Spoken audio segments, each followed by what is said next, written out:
Hello, everyone, and welcome to our Herb Day webinar. We'll give everyone a few moments to enter the room, and would love as you join us, if you'd like to introduce yourself in the chat box. We'd love to hear where you're joining us from. We're going to have a very fun day today, hearing from these incredible herbalists who are here to join us. I'm here in Portland at the ACHS campus. I see we've got attendees from Texas, Tennessee, California, more in Portland, New York, Florida. Oh, it's wonderful to see all of you. I see students and graduates.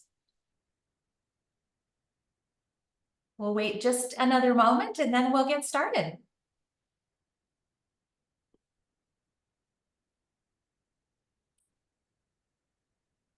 All right. Well, hello, everyone. My name is Tracy Abel. I'm the president here at American College of Healthcare Sciences. And I am so excited that you all are able to join us today for a conversation with these inspiring herbalists in celebration of Herb Day. Always the first Saturday in May, Herb Day is an international celebration of herbs with the goal to share herbal knowledge, share ideas, share ways to integrate herbs into our lives to promote wellness. That could be through food, through medicine, through getting our hands in the dirt and growing our favorite herbs, and really taking time to enjoy the many wellness benefits and the beauty of herbs. So just a couple of housekeeping items before we get started. For our attendees, you'll note that your line has been muted. We are recording today's webinar, and this helps ensure that we have the best quality for the recording. We'll be sharing the recording with everyone after the webinar.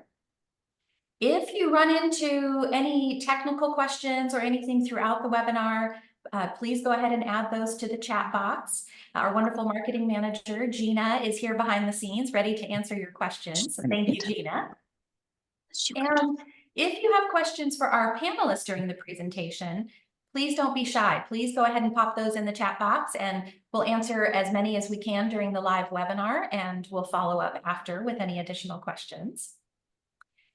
Just one little note about the chat box. You'll notice that there is an option to message just the host and the panelists or everyone. Be sure to change that to everyone so that we can all participate in the chat. So now, today we are talking with an incredible panel of herbalists, and this is actually the 18th annual Herb Day.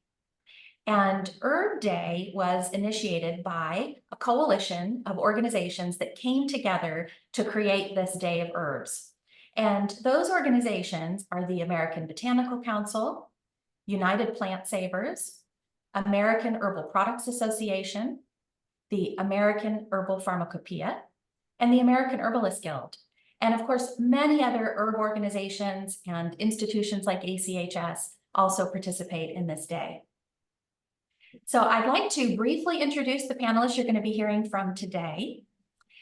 It's wonderful to introduce our founding president, Dorene Petersen. We have our Dean of Aromatherapy, Amanda Lattin, Professor Jacqui McGrath, and our Dean of Herbal Medicine, Judith Thompson. I am also excited to welcome very special guests, herbalists and dear friends, Susan Belsinger and Tina Marie Wilcox, who are joining us live from their Herb Day celebrations at the Ozark Folk Center, where the Herb Society of America is hosting a weekend of events. So we are going to start with hearing from Susan and Tina about how they're kicking off Herb Day. So Susan and Tina, I'll turn it over to you. Okie dokie. Hello, everyone. We're at the Ozark Folk Center State Park in Mountain View, Arkansas, and we're celebrating Herb Day, but it is a part of our Heritage Herb Spring Extravaganza. And we are missing our good friend Gail Ingalls from ABC, the American Botanic Council, and I'm just showing you Herbalgram because that is the Yes. publication that is so scientific and good for those of us who also want to know everything there is to know about herbs. Okay. So we're leaving my office and we're going down the hallway of great fame and awards. and this is where all kinds of workers are doing things, making it happen. And here's the back of Susan. Here we And go. so first, the staging room. This is our Leatherwood conference room. And this is where Ray McKim, who is post-president of the Herb Society of America and National. national. So we're in here and I'm doing 3 programs. I'm going to be doing cooking things. I'm doing a program on yarrow, growing the gray and green Mediterranean herbs, and I'm doing a mocktail program. So these are where we're setting all our stuff up. And we're going to move over into this room. And this room right here is where we have signature herbs, like you have herbs in your background. Each member has signature herbs. So these are our displays on moringa, monarda, violet, echinacea, and then here's one on basil. So these are for people coming through to read about them and learn. And then here's some of our members. And hey, you should see our raffle baskets are amazing. So we're going to be raffling these off for the next couple of days. And all our members make things and bring things. And, we're setting up out here for the reception. So we're getting the lobby ready. And I just have to show you these flowers. Look at this arrangement. So these are growing wild. I mean, well, they're planted. They're Solomon seal and the last of the iris and the buckeyes in bloom. So we're so happy to have the buckeye. And then last but not least, this is where we're going to serve our May wine and our appetizers. But this is our yarrow herb of the year table with yarrow, everything yarrow. Isn't it beautiful? So Lena, one of our members, really worked on putting this together, and we have pretty much yarrow everything on this table, right, Lena? Say hi, Lena. So it's a really fun group, the Ozark unit of the HSA, and they all do amazing things. Had to bring the dog. Okay. All right, so now what we're going to do is we're going to head outside, and Tina's going to show you a few things that's going on outside. All righty, turn around. Okay, you see her shirt?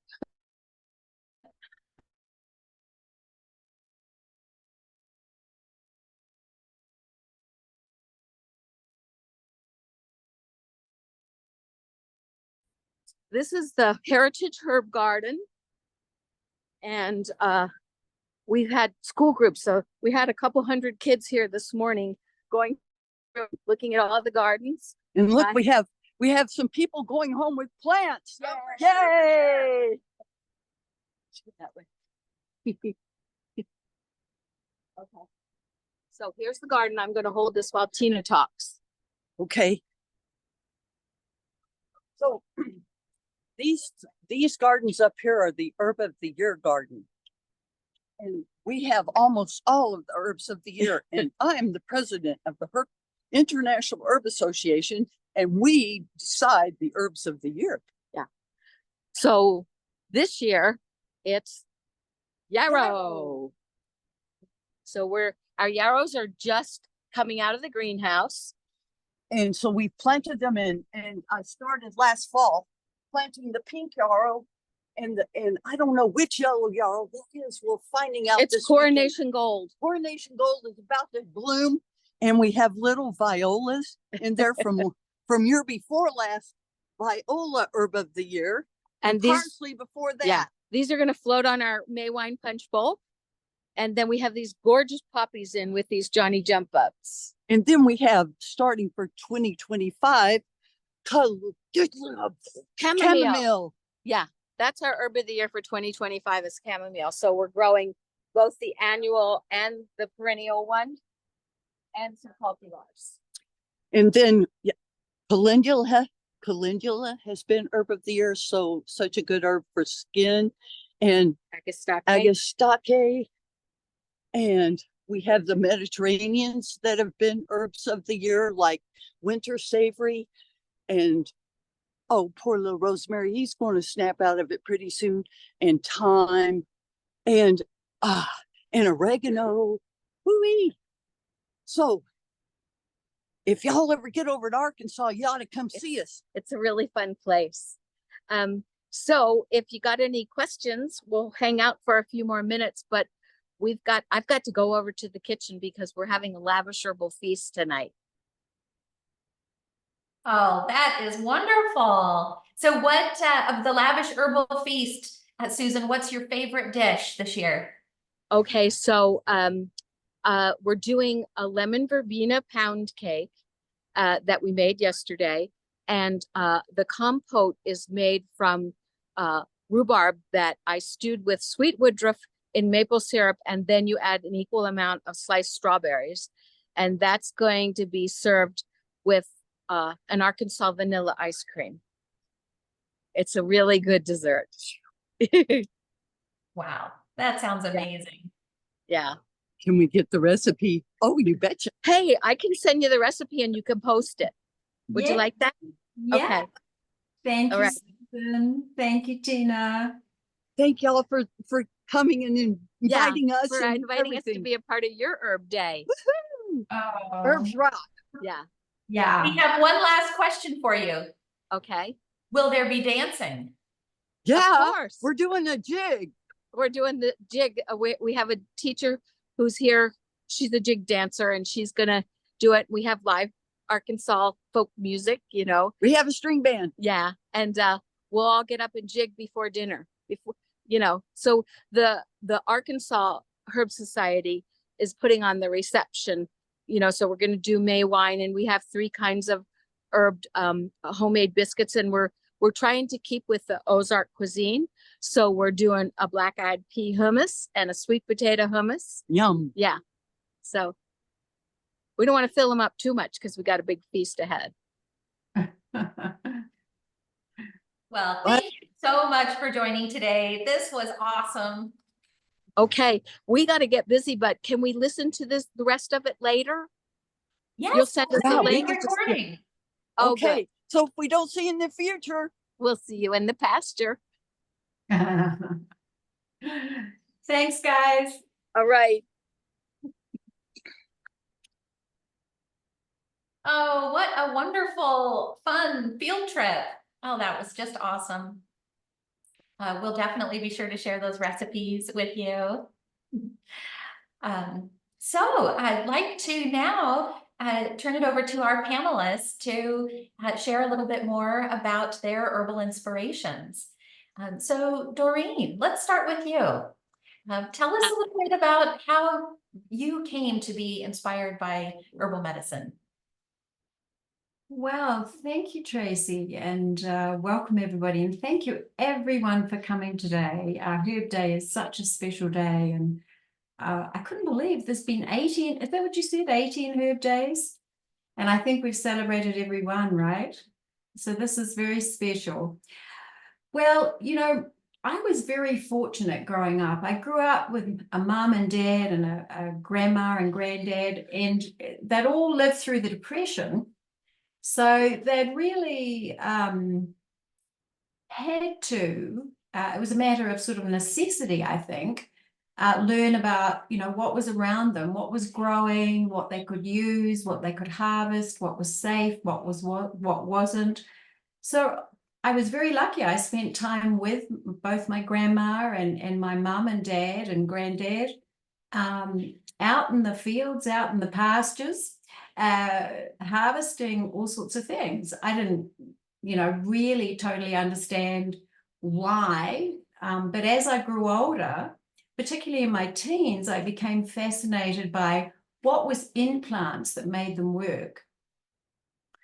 And pharmacognosy has been one of the things I've really enjoyed studying, along with an understanding that the quality of the botanical is so important, because the outcome of what you're what you're hoping to achieve is only as good as the quality of the material, i.e. does it have the active constituents we're looking for.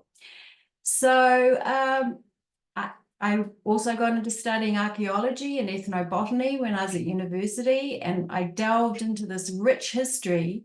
There's a lot of diversity, in the cultures of herbalism, and I found myself captivated by the whole connection between plants and human health. So I just began studying and ended up going to a naturopathic college, ended up founding, as I worked as a naturopath, I ended up founding the college because I really realized education was key to everything. And there's a huge amount of independence one can have if you know how to walk out into the fields and harvest what you need. If you recognize the plants around you and really use those plants, it's a great way to maintain health and wellness throughout your life. So that's about it. I've been very lucky to make a career out of it. I'm particularly delighted. My grandchildren, one of my granddaughters particularly, loves plants, and is herself starting to study integrative medicine. So it's all very exciting. I'm very thrilled. So it's like 3 generations of herbalism. Thank you, Tracy. That's wonderful. Thank you, Dorene. And I'll turn it over next to Amanda. Hi, everyone. It's wonderful to be here today and celebrate herbs. I also started with this at a young age with my grandmother and great-grandmother, learning from them about plants. And my grandmother always had us go out with the plant identification guide, and we would take samples and study them, and also was really blessed to learn from naturalists, some Native American naturalists I grew up in the Florida Panhandle, to learn about some of the native plants there. So herbalism was part of life, learning about how the earth could support you. And I was very inspired by that. And I studied chemistry in college, and a lot of my research was focused around understanding plant chemistry. And from there, I interned with a very old school chiropractic doctor in Alabama, which is much akin to the old style of naturopathic doctors, and just saw him do tremendous work with herbs in his clinic. And that's what inspired me to begin pursuing, formal training in this. And as Dorene mentioned, I think herbalism is one of those things that keeps on giving. It doesn't ever just touch one person. When you start holding that in yourself, it is the gift that keeps on giving to others around you. So my son grew up with an herbal clinic in his home. And it's really beautiful to see that pass on to the next generation, where that's just their baseline and they turn to herbs to support them as well. So that's how I got started. Oh, thank you, Amanda. I love this multi-generational theme, and just seeing how herbs have impacted so many of our lives. Judith or Jacqui, which one of you would like to share next?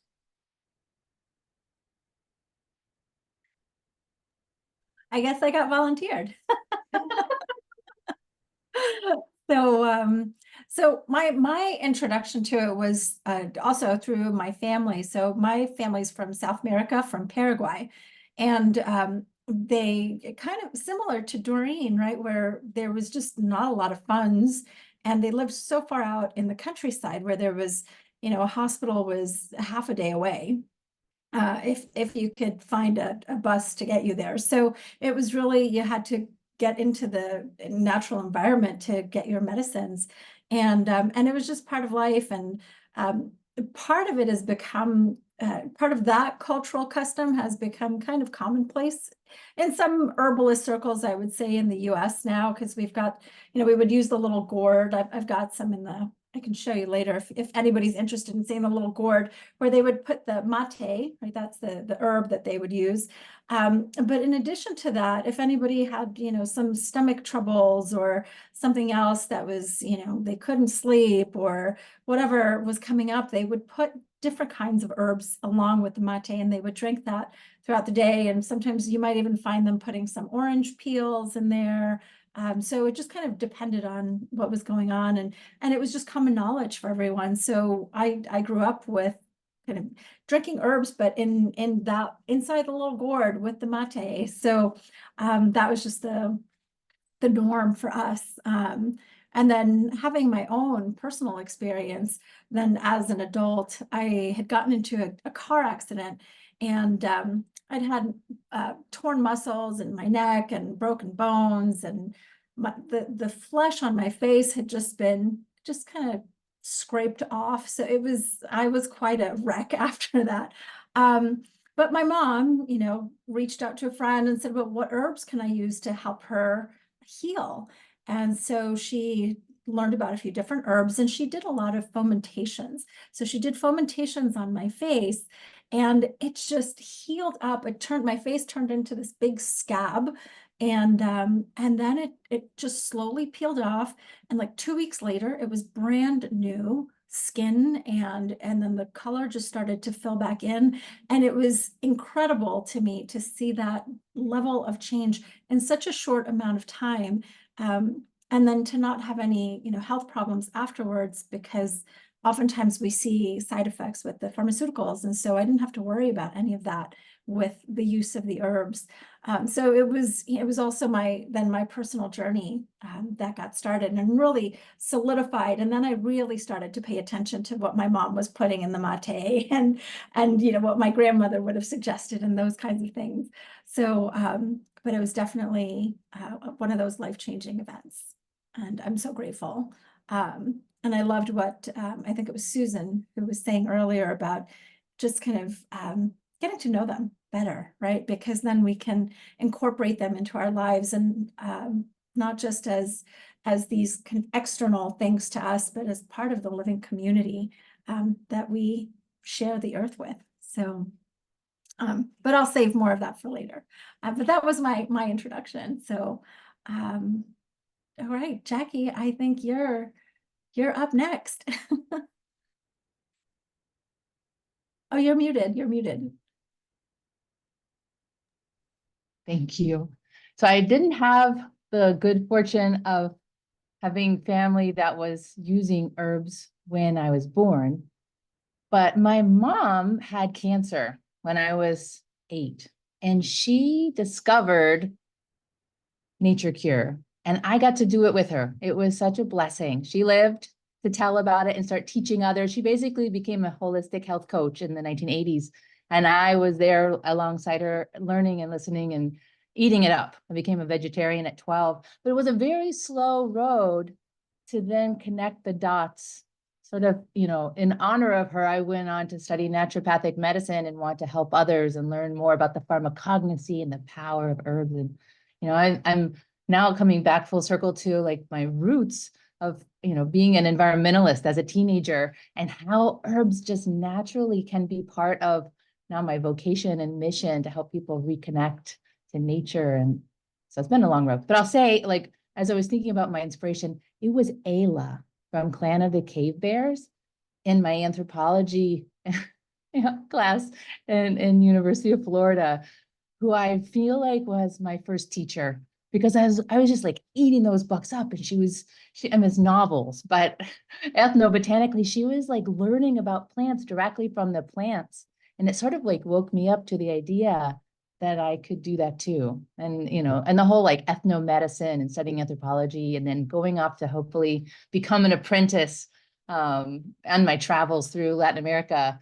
It didn't work out as I had hoped, but it's ended up working out, just, that I get to study from the plants themselves and share that. So it's been a beautiful long winding road. Oh, well, thank you, Jacqui and Judith for sharing. And this is just such a wonderful space of sharing and hearing your personal stories. There's some wonderful comments in the chat box, and we'll come back to the questions as well.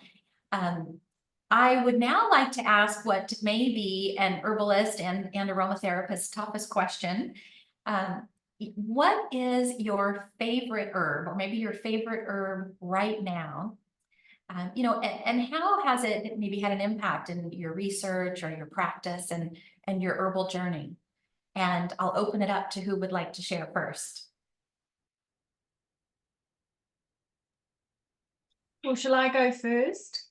Please. I had a very difficult time choosing one herb, and we were just chatting about this before the webinar opened. You know, it's like that question of somebody says, which essential oil would you take to a desert island if you could only take one? And, you know, boy, is that tough.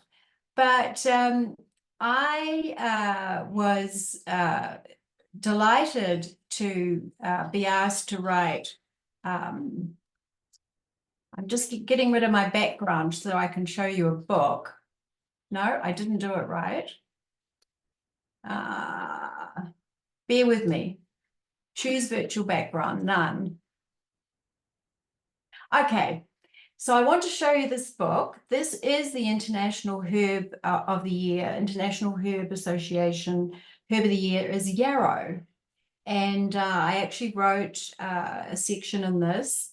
And I've been writing for the International Herb Association Herb of the Year books for probably, I don't know, maybe 12 of them, or we'll have to add them all up. We'll have to add them all up, Tracy. I'll take a picture of them in our library here on campus. But there, I really enjoyed exploring yarrow in greater depth than I had in the past, even though, you know, I wrote the monographs and really looked deeply at it. What I focused on in this book was yarrow essential oil.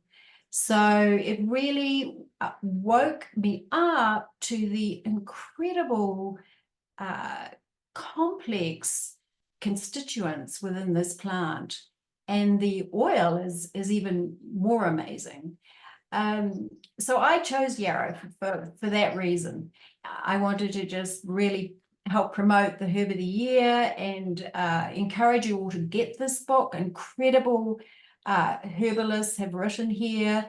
And when I actually talk a little more about yarrow, I'll share some of the sections that I think are really, really valuable. But it's a great read. All of them are great. Great recipes, mocktails, all sorts of yummy things in here. So, but I really, for me, yarrow really came alive when I was a young mum. I had two young daughters, and one of my daughters developed a very high fever.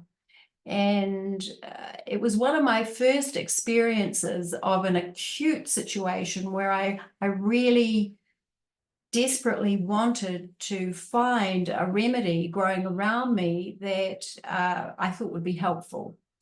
One of the things I love about yarrow, you can pretty much find it everywhere. It grows all over the world. It's easy to spot, although having said that, I'm going to talk a little more about that when I talk more in depth. But it's very versatile, and it has a lot of therapeutic actions which are extremely valuable both for chronic and acute conditions. But the acute therapeutic action I love the most is the diaphoretic.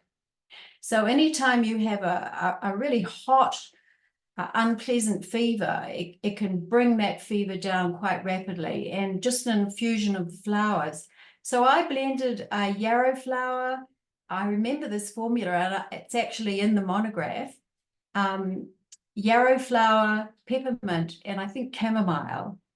And it worked beautifully. I was just like, wow. So a little, you know, like what Judith and Jacqui said, there was a real sort of awakening to when you have results, it's absolutely inspiring. So for me, it's been one of my main herbs really all my life. And now I'm very much into the essential oil as well. So yarrow's my herb. Oh, that's wonderful. And in the interest of our conversation, I certainly encourage all of our panelists, if you have anything you'd like to share or add or additional questions, please feel free. I know you all have such a tremendous amount of knowledge to share. Jacqui, would you like to share next? Sure. Oh, I'm excited to share about dandelion, taraxacum, and more than just taraxacum officinale, which is the one I studied formally and that we all know. I mean, as the, the dandelion. There are other dandelion species. They grow all over the world. And I think what I love most about dandelion is that they have accompanied us, humans, all around the world. And they're just generous, resilient, available. Whenever we need medicine or even nutrition, we can probably find dandelion. I wasn't so sure because I have to admit, I brought seeds with me, organic dandelion seeds from the Pacific Northwest down to Mexico when I moved here many years ago. And I tried to get it started in my yard and it didn't thrive. So I don't know, but I think that there are native dandelion species because I just did a search on iNaturalist. By the way, I'll just put in a plug for that. You can look up any species or even genus on iNaturalist and find who else in your area has spotted these and where they're growing. So I'm excited to connect with other dandelion lovers in Mexico. I wrote down a few things. I watched a bunch of videos and I was so amazed to learn even more new things. One, about the digestive enzymes in the latex, the milky substance in the stem. Thanks to Carrie Ann, who's here. I watched a Cascade Anderson Geller video, and she talked about that, among other things. Just what a great digestive tonic the buds and stems can be. All the parts of dandelion are wonderful, though. And then, of course, there are the leaves, which are greens with so many minerals that we can use, and then also make tea. I made an infusion this morning with two of my packs from the apothecary.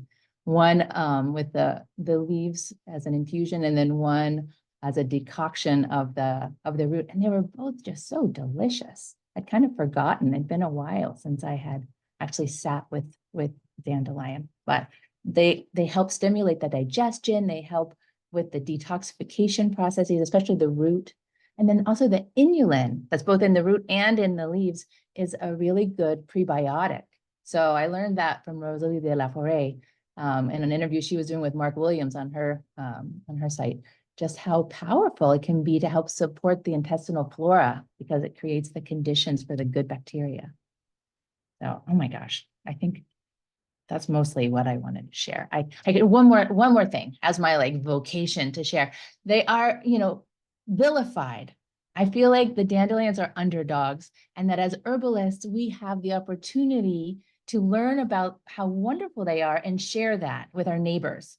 And in the Herb Fairies book, which if I share my, well, I forgot how you did that. Choose virtual background, and then I do white. No, that doesn't work. Sorry. Well, Be able to select none in there to turn the background off. none. Might be at the very top, depending on. Oh, there it is. Okay. So this Herb Fairy series, I read it out loud with my son, and the culminating book of the series was about dandelion. And the family in this book, they put a sign in their yard that said Dandelion Sanctuary. And I just love the idea of that we can provide this message to our neighbors and our community. Like when we see dandelions growing in a neighborhood, it's an indication that it's a healthy neighborhood for kids and for pets and for us. So, okay, I will, for the sake of time, I could go on for another hour about dandelion, but I will cede. Well, I love that you are infusing us all with a new perspective on dandelions. That's wonderful. Amanda. Thank you, Jackie. I made a dye with dandelion flowers once and dyed silk with it. It was a really pretty, very soft color that came through. I failed in choosing one herb for this project.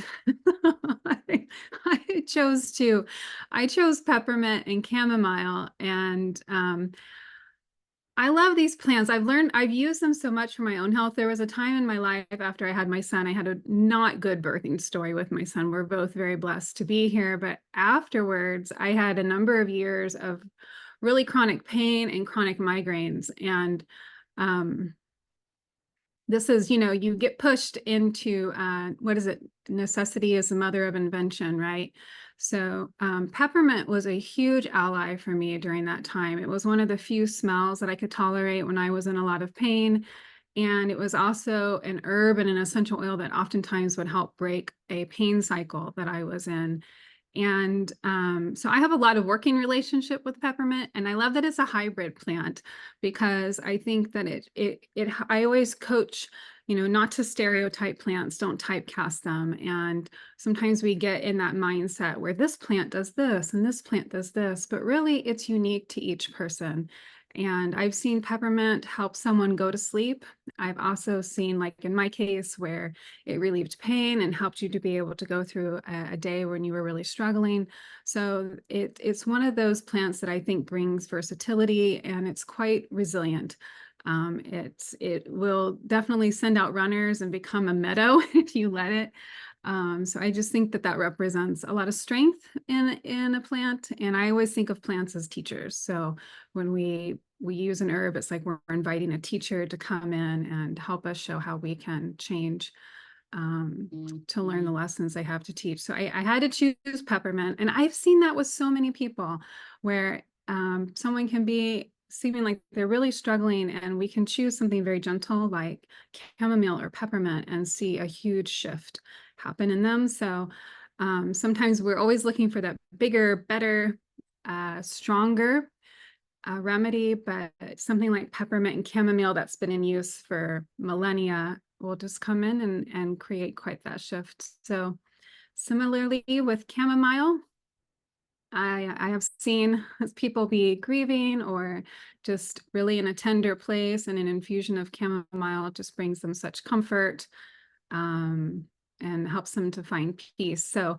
those are my two, just because they're tools that I have used for a wide range. And then I've also been able to very confidently give them to a wide range of individuals, from young people all the way through to very elderly people, and just seen them bring beautiful medicine. So that's sort of the two I choose, but it was very hard. It's very hard to choose just one.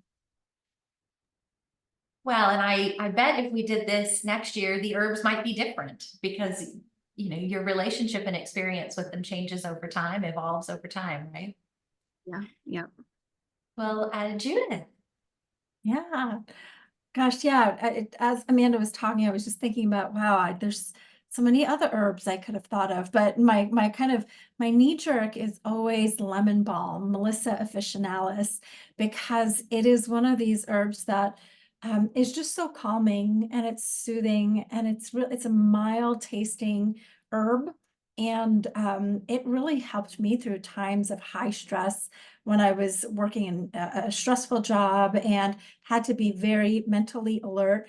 And, if you take some like calming herbs to help with stress, then they might be too calming and put you to sleep. And that's not so helpful if you've got to work and you've got a high-paced job. So lemon balm was one that helped me maintain that mental acuity, and then be able to keep working and not feel so stressed, and feel like I really had an herbal ally there with me. That it's like the friend that you need when you're having a tough day, and you can go to this plant, to this friend, to this ally, and it just takes the edge off of the day, and allows you to keep going, right? And just kind of be present to what it is that you're doing. And one of the things that I'm just listening to all of you talking today, right, is that relationship that we build with these plants as we get to know them over time, and as different things come up in our own lives, when we're gravitating to particular herbs, because there's something there, right? And so there's the book knowledge that we have, right? The things that we can learn. But then there's also the experiential side of it, of how do we feel with it? And as Amanda had mentioned earlier, that as we're going through different things, it might have a particular effect on us one way, but it may have a different response or reaction for someone else. And so recognizing that really broad spectrum of how we can use those plants.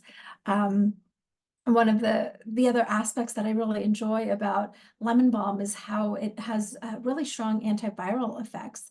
And we see that as people get really stressed, immune function goes down, and then people become more susceptible to getting ill.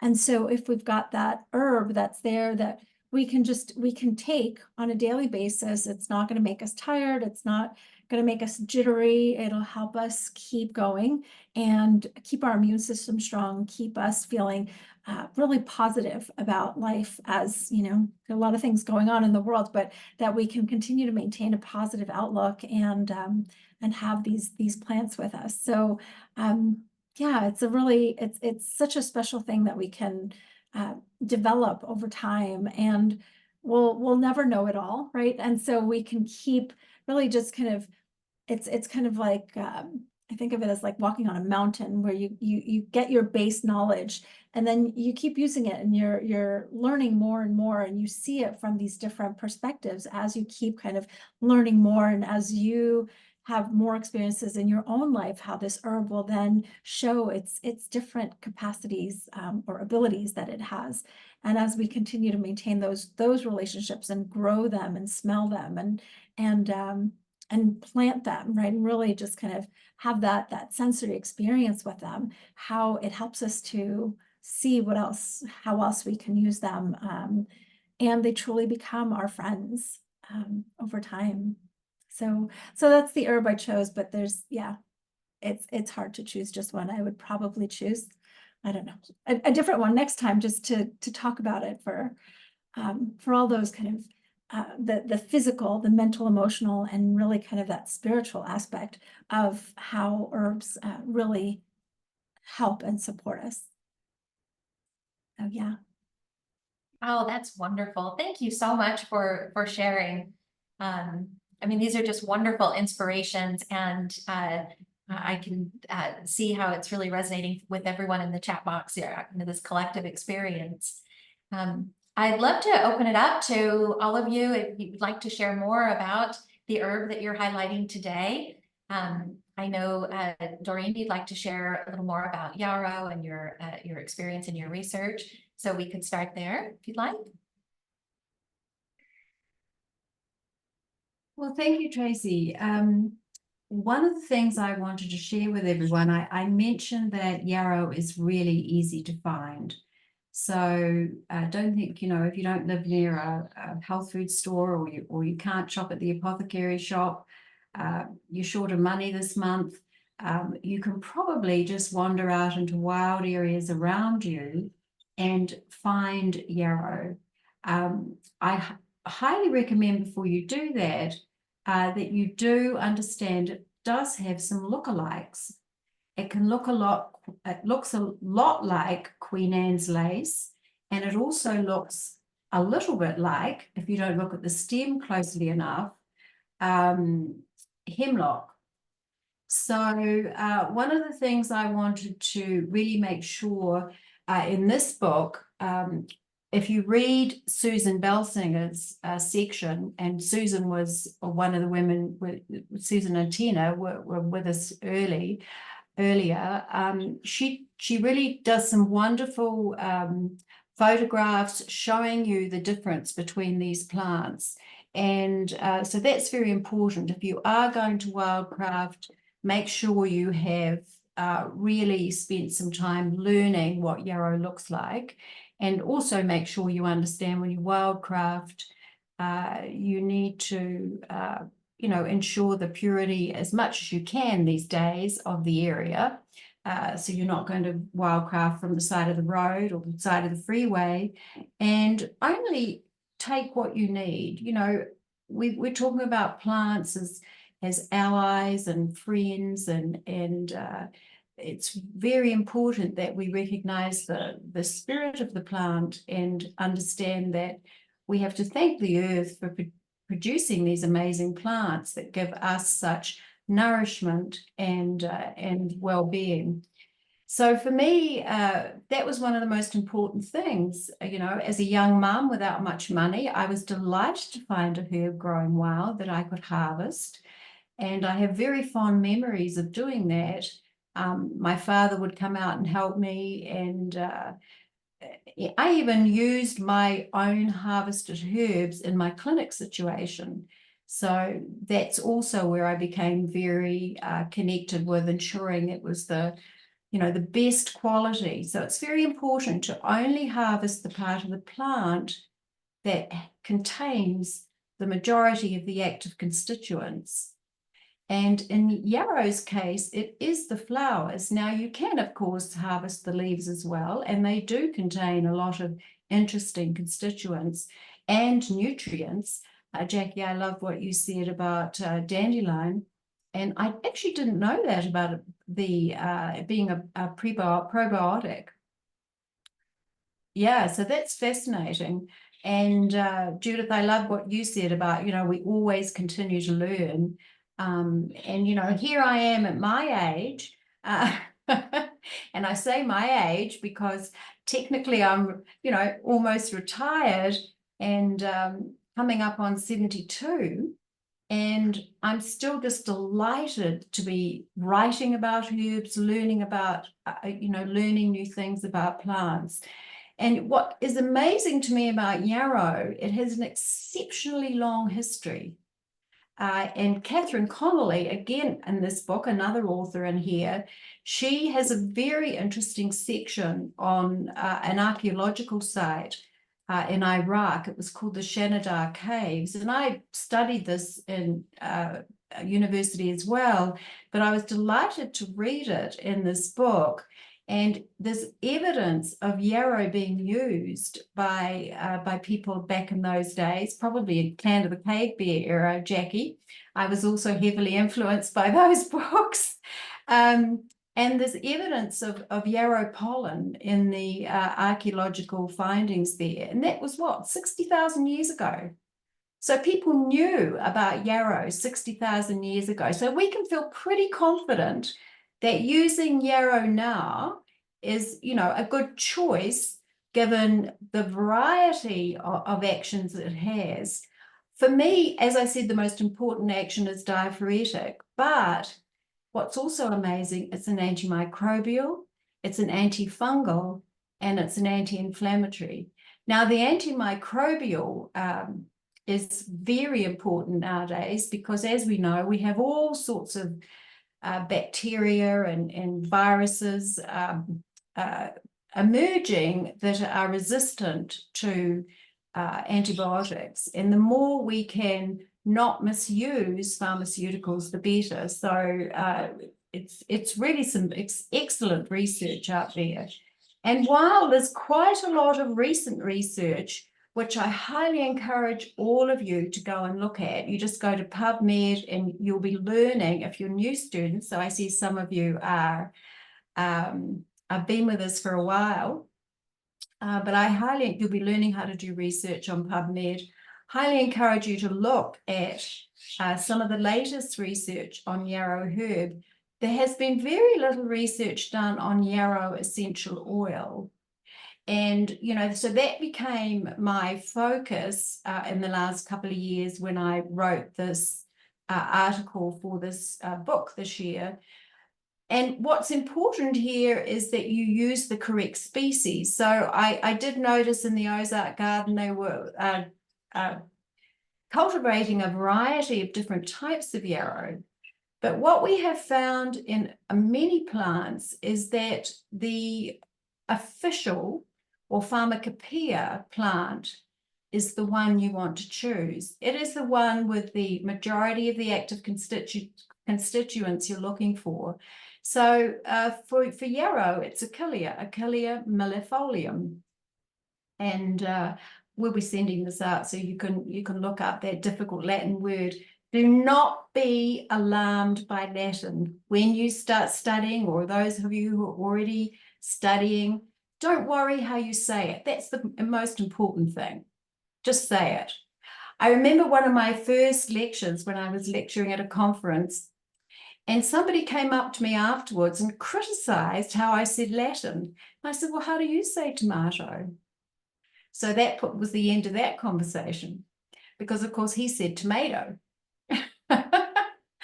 So, you know, don't worry about how you pronounce Latin, but what's good about Latin is that it really is going to give you the precise species that you want to produce the results that you're looking for, particularly if you're looking to use the herb for medicine.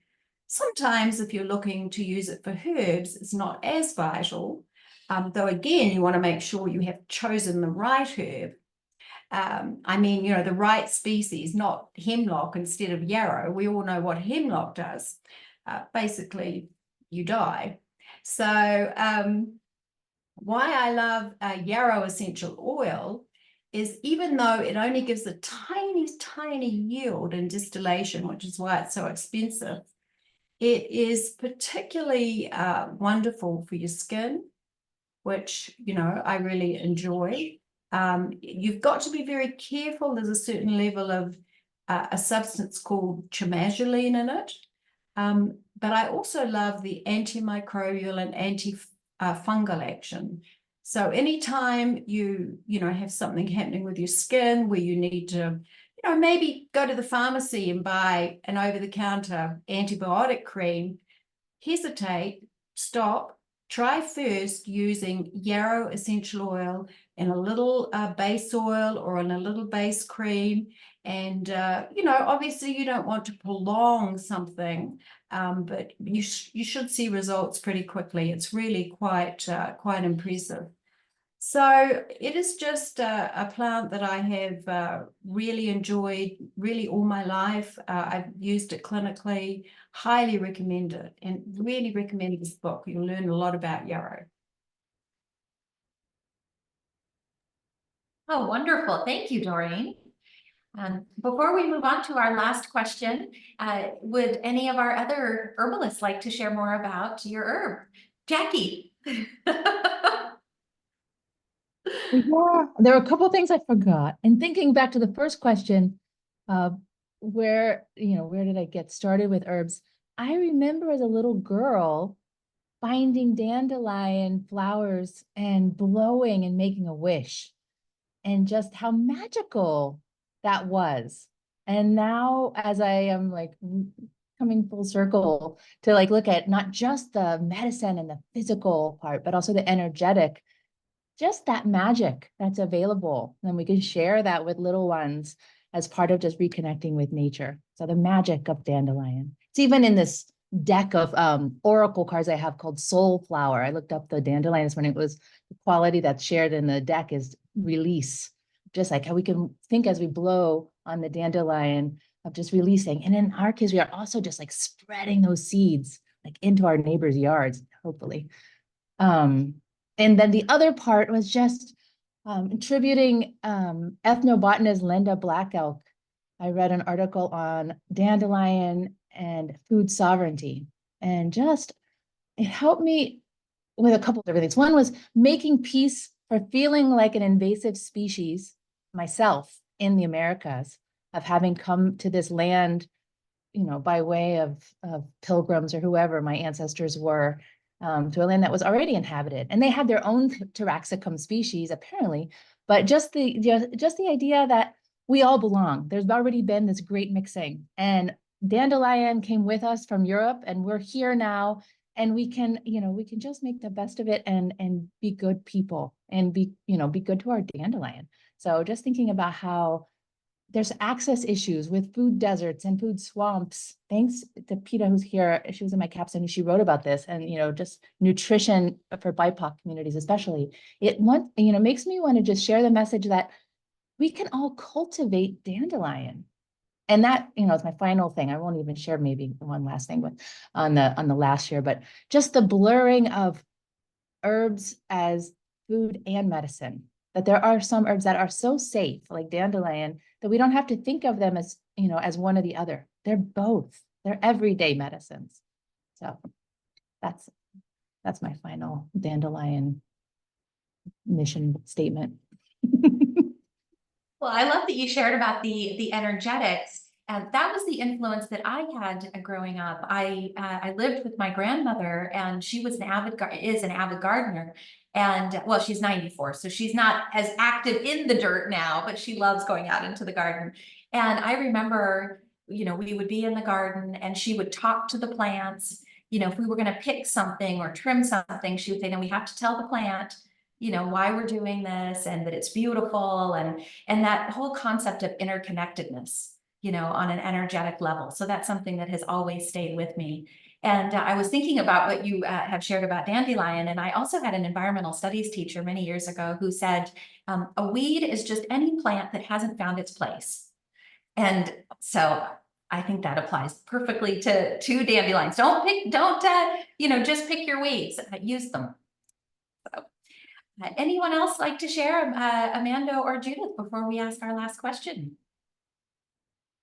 Okay, well, we do. Oh, go ahead, Amanda.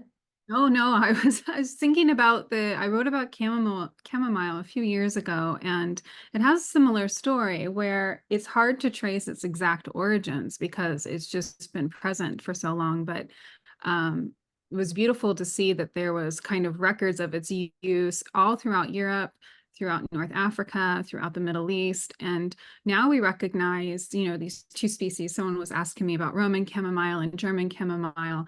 But in the much older texts, they didn't really differentiate them, that they kind of just saw them as this family of plants that was interchangeable, and it was just referred to as manzanilla, like speaking to the appley qualities of the aroma.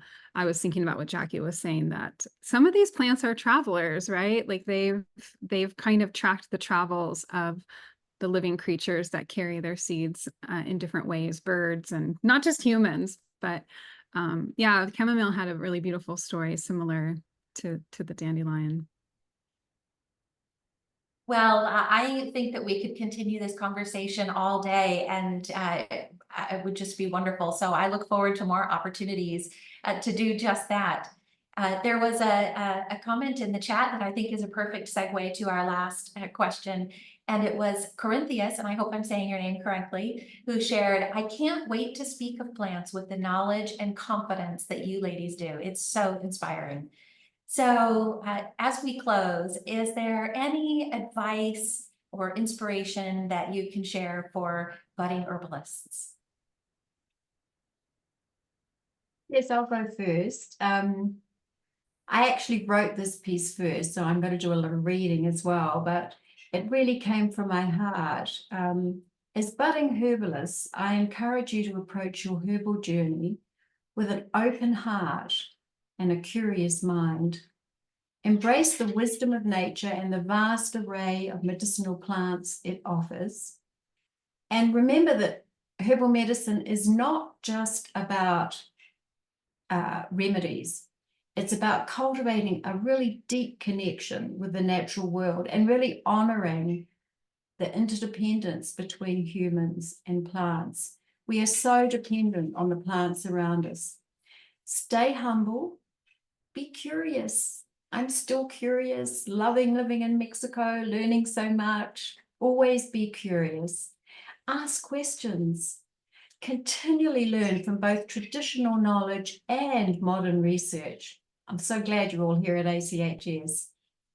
Stay humble, and above all, trust your intuition and the healing power of plants as you embark on this enriching and amazing transformative path. Thank you. Oh, that's beautiful, Dorene. Judith, Amanda, Jacqui? Any special words of wisdom? I will say thank you, Doreen. You've been one of my great inspirations. I'm so grateful to get to be here and carry on your legacy of sharing about plants as medicine. And amen to everything you said. I would add, maybe if you don't already have any botanical medicine, get a lemon balm or a mint or a chamomile or a dandelion. Just start with one. Develop a relationship with one. And I also like just like saying thank you as I'm picking the leaves to put in my food or to make a tea. It just feels like part of the medicine. Well, thank you to everyone who has joined us today. We will certainly be continuing the conversation. Thank you to these incredible, inspiring, and visionary women herbalists. A warm thank you to Susan and Tina who joined us earlier. And I hope you all have a wonderful herb day. Keep making those connections. And we look forward to talking with you all soon.